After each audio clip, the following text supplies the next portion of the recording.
The Federal and Velvin Hypermarket jointly present the Thoothukudi Marathon 2024 to raise awareness on drug abuse. The event is co-presented by Edison Cardio Care Center, Tiruchendur, powered by L. Anand Jewelry and St. Mother Teresa Engineering College, Thoothukudi.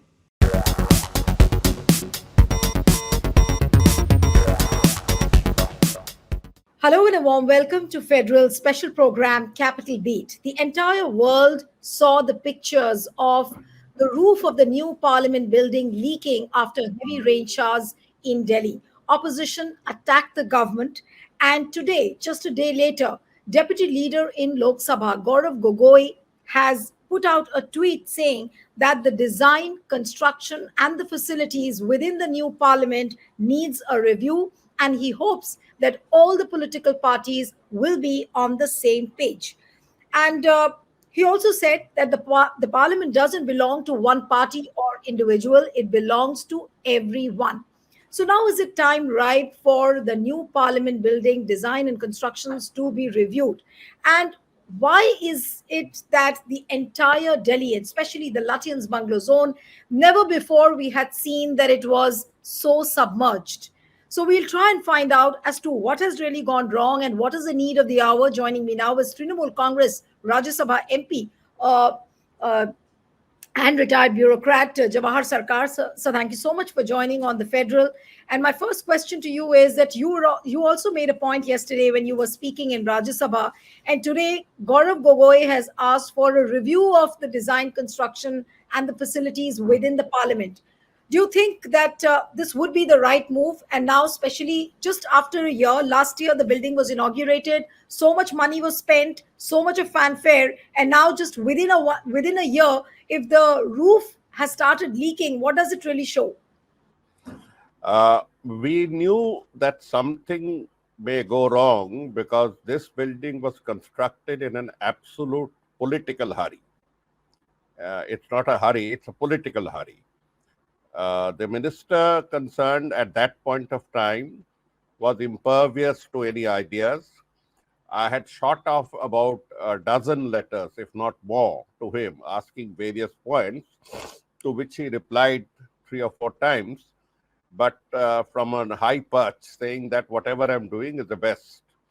The first question is, was Parliament or were parliamentarians ever consulted in the last 5 years or 4 years that this harebrained idea of moving to a new parliament came up? If you allow me to digress, they said that this is almost 100 years old and therefore we need a change. Now, that hides the fact that 2 buildings they are sort of gorging on. One is the North Block, South Block, and the presidential Rashtrapati Bhavan are of the same age. We have in Delhi Red Fort, we have in Delhi Jama Masjid, we have in Delhi, outside Delhi, Taj Mahal, and at least a few hundred buildings in Delhi that are well more than 100 years old. So that 100-year-old excuse doesn't stand good.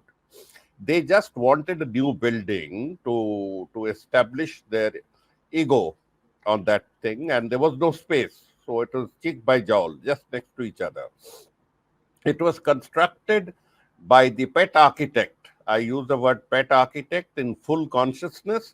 This gentleman, Bimal Patel, has been with Mr. Modi from Ahmedabad, wasn't ever heard before. He was taken to Banaras, unknown place for him, to redecorate, and then he was brought there. Incidentally, they have all went through a tender processes, which is very laughable. He always wins the tender, however. So he was brought in to design this new parliament. And he did it in a hurry. I'll explain one small thing about a hurry, what it means. The old parliament building has some of the finest jalis, the perforated windows, stone windows, carved with grace and intricacy. The new ones has just what we call sandstone slabs with printed cutouts by computer, which means that if a cricket ball hits it, it will go for a 6. So that's the type of thing that you could see happening. We were not taken in. It was like, here you are being led in and presto, it's open. till today, nobody in Parliament really knows his way around. I can say that for all MPs. I'm fairly conversant, but no one knows. And they keep asking, where is this Bhulbhulaya and what is this road and this alley? So the Parliament is faultily constructed, faultily designed, faultily tasted in rather poor taste. It stands out like from one side, it stands out like one more mall or a theater in Delhi, same sandstone. On the other side, it looks like another five-star hotel. It doesn't have the aristocracy of the old Parliament building. If you want to talk of colonial architecture, I can give a long lecture.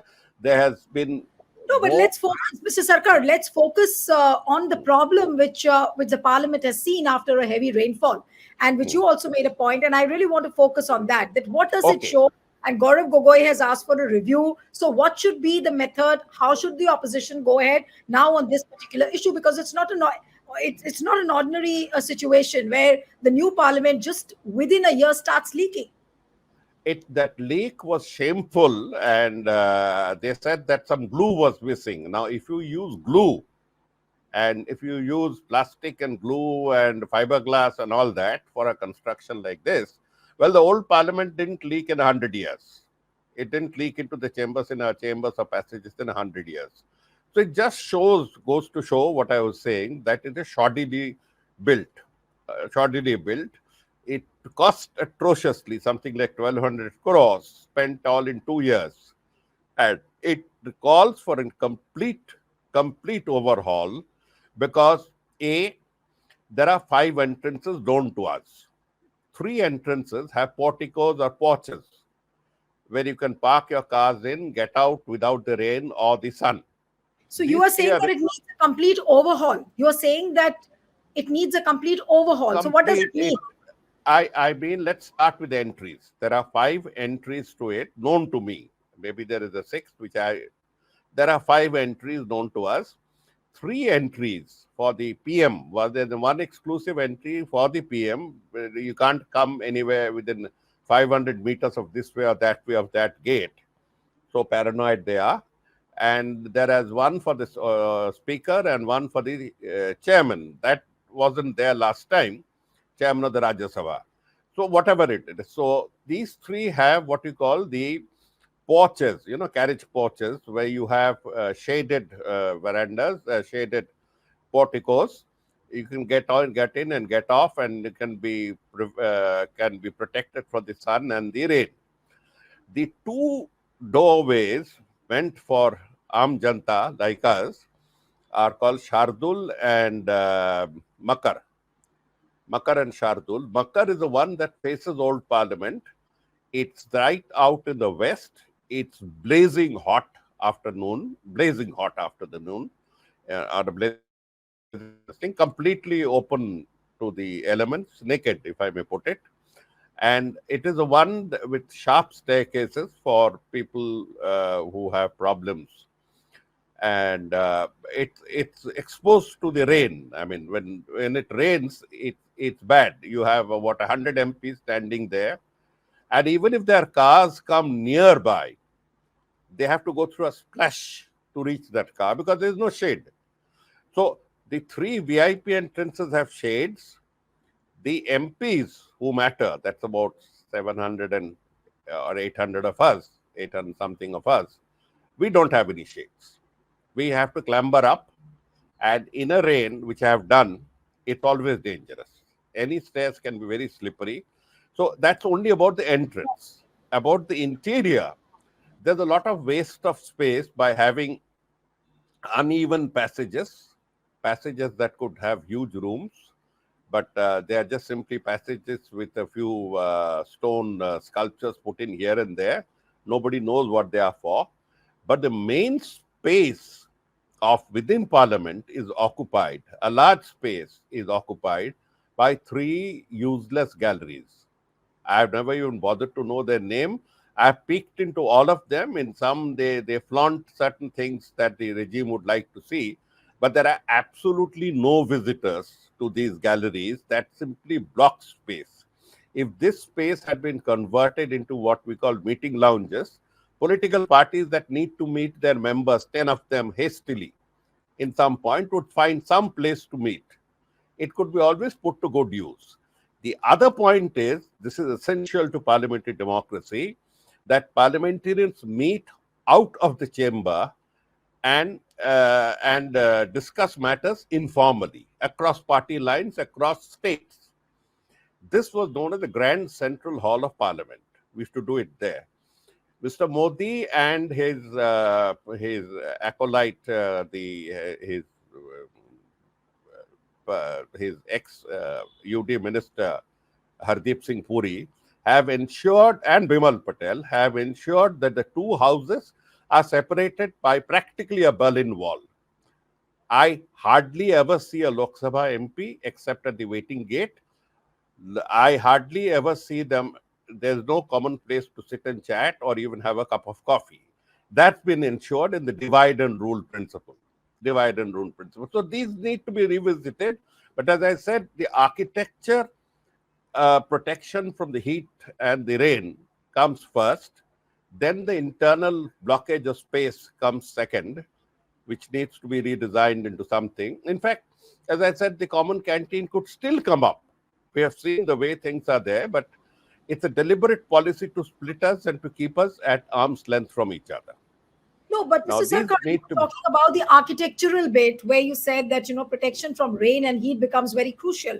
And it also, takes into account the safety of the parliamentarians who are in. Now, what happens, supposing if there is a major earthquake, what happens if there is a heavy to a very heavy rainfall?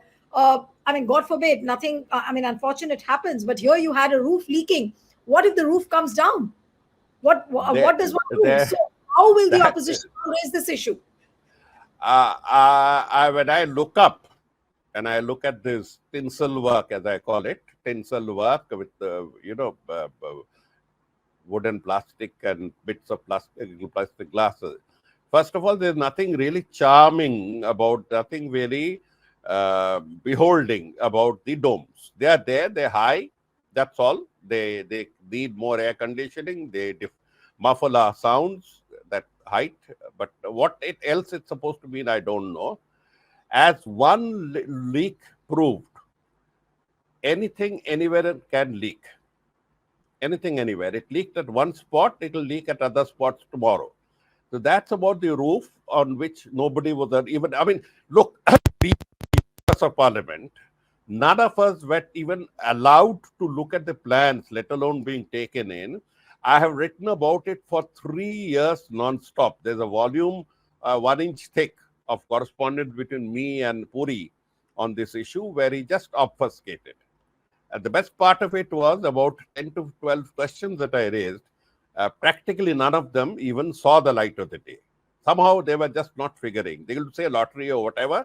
We'll have to go by whatever version they say. They never figured. So there was no answerability at all. But Parliament is only symptomatic of the haughtiness, of the arrogance of this regime. The other more interesting point that you were saying that matters more to the people, you mentioned about what happens if there's something of an emergency. The former Parliament had 12 gates, because I used to use number 12. Most of the time it was closer to Rajya Sabha. 12 gates, small, narrow, big, large, all types gates. This one has two, because we are not allowed to use or enter, or we don't even know which way to go where the 3 VIP gates are concerned. The 3 VIP gates are meant for the VIPs. So I assume that Makar Dwar and Shardul Dwar are the only 2 gates available to us. I shudder to think what would happen if all the MPs, and remember, there are more employees than MPs. Right. More so employees. There are more employees than MPs, but from the security aspect, you think that this is a very, very insecure building. Come heat, come rain, or maybe some other calamity. If it happens, then you don't have many exit doors to go out. So would you say that this is a very, very unsafe and a very, very insecure building? I wouldn't say unsafe and insecure. I would say it requires a relook, because I'm not an architect. As I said, the internal architecture and design are, to my mind, rather wanting. There, as I said, utilization of space for absolutely useless things. I'm not mincing words. Absolutely useless shows, which we don't require. Nobody was asked whether you required to have this showpiece that 5 visitors see or 10 visitors see. Because first of all, nobody is allowed inside Parliament. Visitors are hardly allowed except in droves of half an hour, 45 minutes, herded in after security checks, which always happens. But the press, the media, the ex-parliamentarians who used to flood the house at times, that's just completely sanitized, missing. In fact, till 2 days ago, they were locked into an aquarium, glass aquarium, and told not to come out of that aquarium. So this parliament has more official and security staff than parliamentarians. So if we are 850 of them, there are 950 of them. So if all of them make a beeline for the gate, God help us. God help us. So this No, sort of thing is there. after the pictures which everyone has seen, the lobby of, I mean, the lobby's The bucket. roof. Yes, and the bucket, the blue bucket, which everyone saw and tweeted also the pictures, raising questions on the design, on the construction quality, and the kind of time and the money which has been spent. What does it really show? Has it really exposed the shoddy construction? And does BJP or the Modi government, does it have really any answers? And what is a viable option now? Like Akhilesh Yadav yesterday tweeted that for the rest of the monsoon session, it is better we shift to the old parliament building. People have been hurt at what's going on. In my case, it's a little different because I have been asking questions, as I said, while it was under construction. Very few of us asked these questions while it was under construction. I kept on, and I have an evidence of about 1 to 2 inch thick of letters here and there on which nothing really came out. I asked about earthquake safety. We are in what is called zone 5 seismographic danger. So zone 5, are we there? They said how we put in additional costs to ensure that earthquakes don't happen. But if you put in a few hundred crores to ensure that earthquakes don't affect you, why don't you put a few measly crores to see that roofs don't leak and that the entries and exits have some shades? We don't have to come out immediately into the blazing rain. That's a sort of thing. Right. But one thing which was again noticed, and which you also made a point yesterday in Rajya Sabha, that, this hydrographic balance of Delhi has been lost. Now, there are so many buildings, the Pragati Maidan Tunnel, you made a mention of that. You made a mention of the Central Vista project. Now, there are many more things where, the buildings are just collapsing, whether it is the bridges, whether it is the expressways, whether it is the Ram temple, not to miss that, how the roof of the Sanctum Sanctorum, it started leaking. Now, what would one say to this? And Prime Minister Modi claims that this is a world-class infrastructure that the Modi government is trying to build. They are living in their own paradise. They are living in their own paradise. From the reactions, from the very aggressive reactions that you get to suggestions, one of the major reasons of keeping a republic or a democracy alive was to elicit a second opinion. If somebody tells you you have this problem, you immediately go and ask somebody else for a second opinion. In democracy, the second opinion is provided by the opposition. They may not be sweet and sugary, but they tell you what their constituents tell them. So you have a second opinion. Now, the second opinion has been assiduously crushed. I've been around for 3 years plus, and this has been crushed. We have never heard of 146 MPs being expelled. Nowhere in the world have they expelled so many MPs. Now, this being the arrogance, the utter impudence of this regime, and leopards don't change their spots so easily. So whenever you raise about it, they belittle the problems. They belittle unemployment. There's hardly no unemployment. My statistics shows there's no unemployment. So, but when you open an employment opportunity, you have hundreds and thousands of people going and stampeding there. You say that was one-off. I mean, there's this thing of denial, there's a thing of make-believe and denial that these would be later judged by historians to be the hallmarks of this regime. The hallmarks of this regime is A, blow your own trumpet and do it very loud. B, the Vishwaguru complex, that we are Vishwaguru and everything. In medicine, we are Vishwaguru until we start poisoning the whole world with cough syrups. That's one.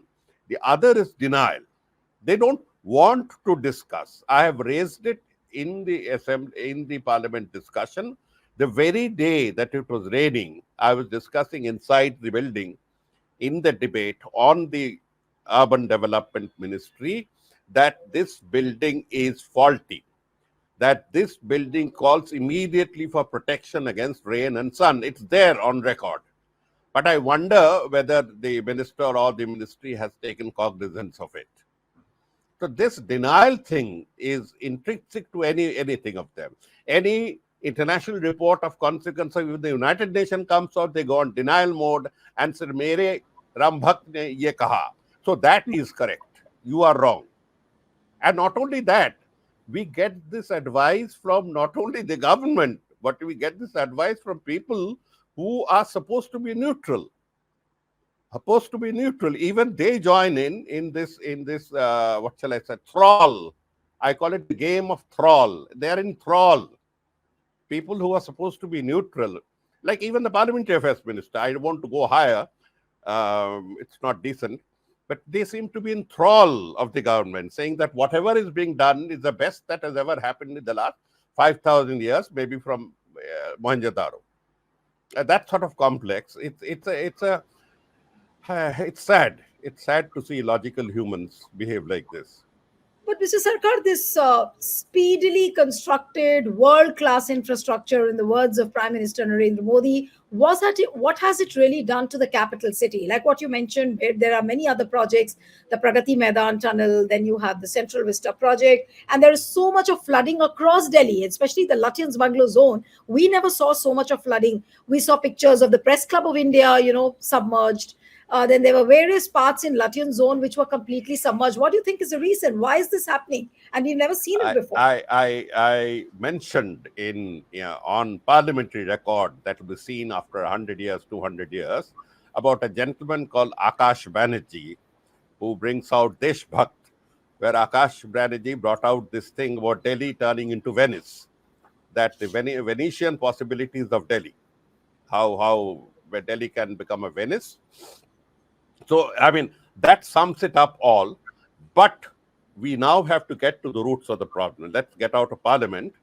The roots of the problem lie in the fact that urban planning here is also, let us say, bhakt planning. I'm using the word bhakt planning because I have proof of it. I can prove it out anytime. All the appraisal committees for parliament, all the appraisal committees are packed with people who say Jai Ho. Jai Ho types. I pointed out that why are you keeping Jai Ho's only? Jai Ho's only. Keep people who are from outside who may be little kadavas. They may be little kadavas, you have to listen to them. To which they have replied, they are world class. Everything. In context of an organization that has a murky past of being banned 3 times for anti-national activities, a man of high stature called it a global think tank. A global think tank. I mean, I can't even imagine how it's a global think tank. So what has happened is the Central Vista project became a Narendra Modi, Bimal Patel with Hardeep Puri sidekick as their main signature over Delhi. Now, you have seen Rajpath, I have seen Rajpath. I have seen it for 50 years, you've seen it for 50 years. It was always a good show. 660 crores. They don't even tell you what figures went in. You have to go on pumping, go into audit reports to find out. The figure that we have is around 660 crores to 70 crores were spent on the Rajpath. On what? On what? On the lawns, on the blacktop, on some sandstone benches on which no one sits because both sides are barricaded. Both sides are barricaded. So if you had a free walk, people could come and sit. But why do you have stone benches when you don't allow people to come? Stone benches and a few stone lights and stuff like that. But what more dangerous is you have subways to cross, a place there where people are not there. I mean, I can't understand the whole logic. But anyway, chalo, subway per se is not a bad thing to have. It's a good thing. It's a traffic easement. These subways are first to get flooded. These subways are the first to get flooded. But the Central Vistas planning did not take into account the hydrographic atlas or map of that part of Delhi. Now, what do I mean by hydrographic atlas or hydrographic mapping?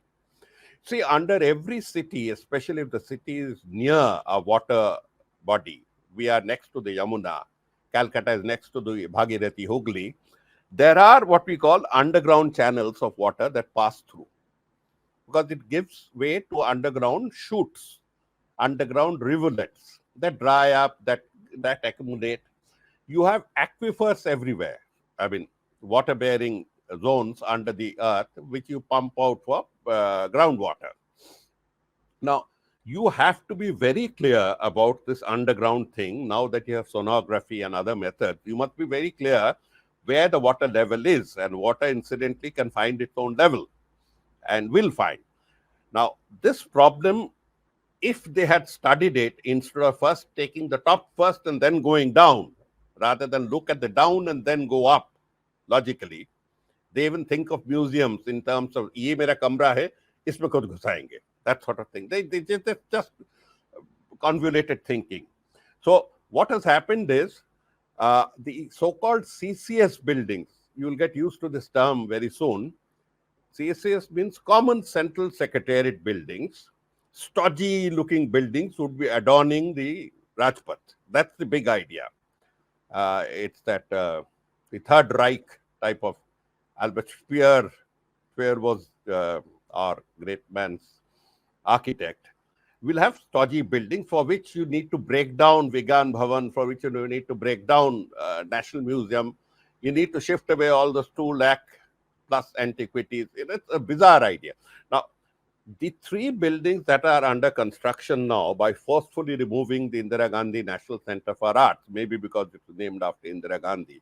I once suggested it could be named after Narendra Modi, it could have been saved, whatever. Now, these 3 buildings that are coming are supposed to be connected underground. This underground connection is again supposed to be underground metro. They put a halt to it. They're also secretive about it. They put a halt to it because water is coming in. Water is coming in. So they might think of now having underground Venetian boats, gondolas to take. I don't know what's up in their mind. If you don't come up in the public domain and discuss with town planners and architects and hydrologists and hydrographers and others, you won't come up with a solution. Do you think that the hydrographers and the conservationists and the people who are working on how to give underground channels, were they even consulted by the Modi government? Never. So you don't have, until you hit the problem, as you have hit in CCS 1, 2, and 3. You have hit it now. You are hiding it from us. I'm telling you in the public domain that you have hit water. You can't connect. Now, if you pump that water away all the time, you'll be creating mini Hollands. You know what I mean? You need to keep pumping it away, damming it away, and all that. This is not ideal solution. So that's exactly what's happened in Pragati Maidan tunnel. Pragati Maidan itself was not on the best of areas. It was next to the Yamuna, very next to the Yamuna, and there are bound to be huge water tables under Pragati Maidan, channels from the Yamuna under Pragati Maidan, and you go and build a tunnel. And that tunnel starts flooding from day 1. On your Bharati day, there's an official name for Bharati day. It's G20 inauguration day. When your entire Bharat comes, you had floods. You hid it from the camera, but there are pocket cameras that showed the whole of the world that it had all flooded. So you will keep having this flood until you come out properly. It's not anybody's paternal city or anybody's city. It's a city of the people. No, We but need to discuss. ultimately, at the end of this entire conversation with you, and you being a Rajya Sabha MP yourself, you're seeing how things have been done in Parliament and also around the city as far as the urban planning is concerned. There was no consultation, despite you having been sent so many letters. The urban development minister did not pay heed to even a single bit of what you said. So at Nothing. the end of this entire planning exercise, so much of money put, so much of talk, on the world class infrastructure. What has Modi government done ultimately to the parliament and to the capital city of Delhi? Has it just turned Delhi into Venice without any planning?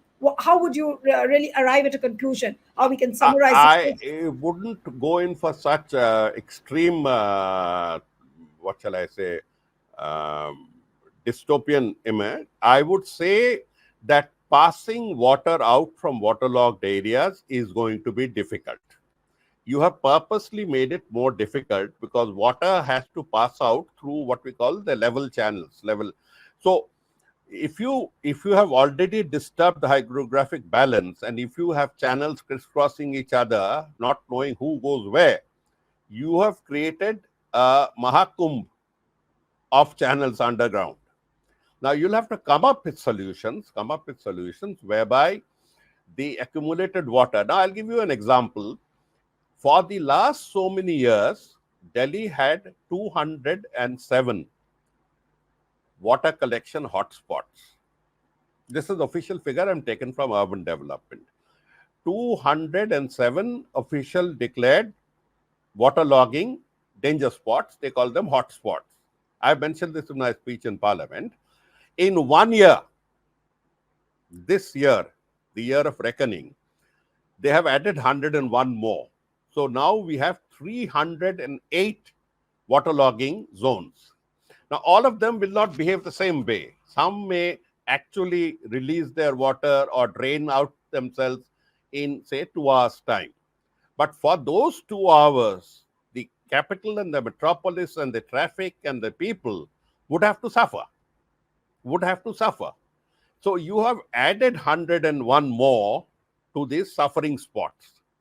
And once a traffic is such a thing that once there's a jam in Lutyens Delhi, in one part of Lutyens Delhi, it cascades all the way to Azadpur on one side and cascades all the way to the other side, Rohtak border. It cascades all the way to your the southeast extremes. So this is, I mean, there will be complete botch up of this. Because, I won't blame Puri beyond the point because he was an officer who had never handled these subjects. He was good at cocktails, at meeting people, and perhaps talking more diplomatically than what he spoke to me. That's his career. And you bring him suddenly in charge of a place where neither does he have the political experience that a Shivraj Chauhan would have as chief minister, or Mohanlal Khattar would have as a chief minister, nor would he have the years of suffering as an administrator. So he was nowhere. So he said, boss ne order kiya, abhi turant kar do. Jaisa bhi ho karo. So jugaad karo. So jugaad karte karte, you have come to such a stage when you now really need very, very strong planning. And this is not only an isolated case of the Central Vista, Pragati Vihat, Pragati Maidan tunnel, or the leaking parliament, or the parliament exposed to rain and sun. But it's the same thing with 7 of our airports have crashed in 1 year, either crashed or leaked. And the best part of it is you privatize 3 airports to your best friend, a fellow who had never had any experience in running airports, was given airports. I asked this question. So the reply that I got was that I asked that privatization was supposed to make things more managerial and more efficient. Why is it that 3 private airports, privatized airports, and I mentioned them, Rajkot, Lucknow, and Guwahati, were among the worst of the 7 in terms of crashing, in terms of rain? They said, we have got so much revenue from them. That's a reply that you get to a parliament question on safety. They said, we have got so much revenue from them. They completely deflected the answer. So 7 airports went in through this pin. You had 9 bridges collapsing in Bihar. It's a bit. I have a feeling, and I've tweeted it, that and you had landslides with national highways in Assam and other places just sunk under the earth.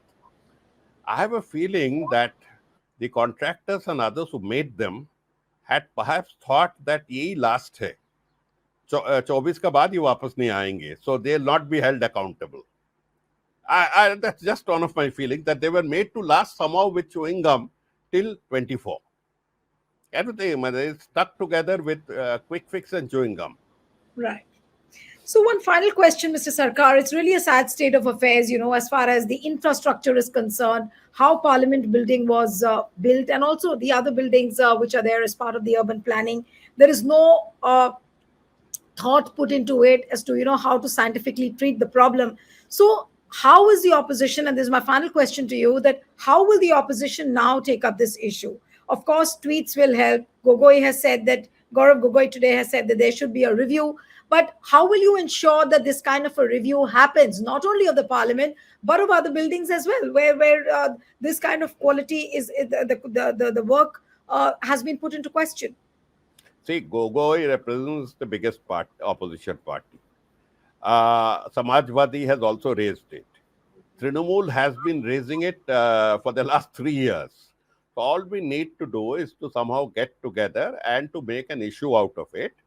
If you make an issue of a calling attention motion or something, it's likely to be rejected, because with the houses are still running on that, primordial mode, that I have the right to reject everything and that sort of thing.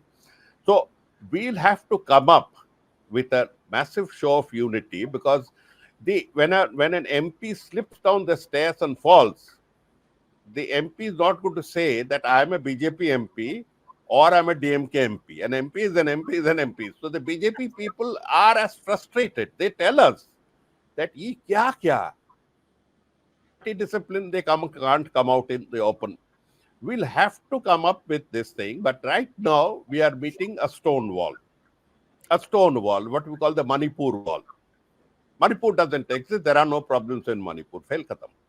If you say that, but the majority with which you hammered us out is no more there. In the Rajya Sabha, they don't have a majority. Their number of allies are shrinking. Those allies who were with them have understood their black widow spider mentality. You know what a black widow spider is? Yes. The one that mates and then eats the mate. So those 3, 4 in between, I won't name those parties, who have been mauled by the mate, are very cautious. So they come out for walkouts with us. And in the Lok Sabha, also their majority is very tenuous and very costly. Very costly. It's very costly for the budget. So we hope that this sinks in, and the houses allow these to be raised as common issues rather than partisan issues. See, the bit of politics will come in, I told you so, and all that will come in, but chhati badi rakhiye na. You have a big heart and say, okay, I've heard you. Now let's get moving on this. Right. But one good thing I found, that Mr. Khattar is different from the other minister. There are videos of him taking notes when we were speaking on Parliament and the other house. He is an experienced administrator. I hope he has started taking the problem in his hands, and we actually need to give strength, because it's our government and everyone's government. The government of India is our government and their government. We're only part of the opposition where policies are concerned, where debates are concerned.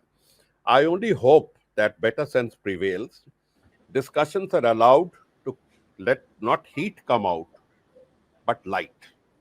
Absolutely. Light should come out. Absolutely.